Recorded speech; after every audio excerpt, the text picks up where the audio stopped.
Hello guys, welcome back to my channel. আজ আমি আবারও একটা নতুন ভিডিও নিয়ে চলে এসেছি। এখানে আমাদের পুকুরে আজকে জাল দেওয়া হচ্ছে। এখন প্রায় বেলা 12টা, 12:30 বেজে গেছে। পুরো জালটা টানা হচ্ছে। এরপরে আমাদের পানাগুলো তোলা হবে। তোলার পর এখানে মাছ দেখা হবে কতগুলো আছে। এই জালের দড়ি ধরে টানা হয়ে গেছে। আর এদিকে একটা ফলুই মাছ ফেসে গেছিলো, ওটাকে বের করার পর ওই দিক থেকে একটা ছুঁড়ে দেওয়া হলো। আর এখানে জালের সমস্ত মাছ দেখা হবে কি কতগুলো আছে। জালে সমস্ত মাছ নেই, অনেকে লাফিয়ে বেরিয়ে গেছে। আর এখানে আমার দাদা একটা বড় পাঙাশ মাছ তুলেছে। দেখো এই পাঙাশ মাছটা কি বড়। আর এটাকে জলে ছাড়ার পর কাকা আর একটা পাঙাশ মাছ তুলে নিল।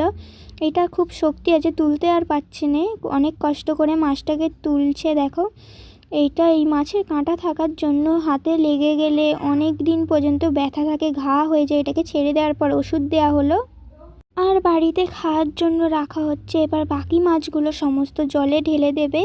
ঢেলে দেওয়ার পর সব জাল মাল গুটিয়ে নেবে, কারণ ওষুধ দেওয়া হয়ে গেছে। গোটা জলটা দেখো বেগুনি বেগুনি হয়ে গেছে। এবার ওই মাছটা দিদি তোলার চেষ্টা করছে, দেখো তুলে নিয়েছে হাতে। আজকের মিনি ব্লগ এত দূরেই, তোমাদের সাথে পরের ভিডিওয়ে দেখা হচ্ছে। টাটা।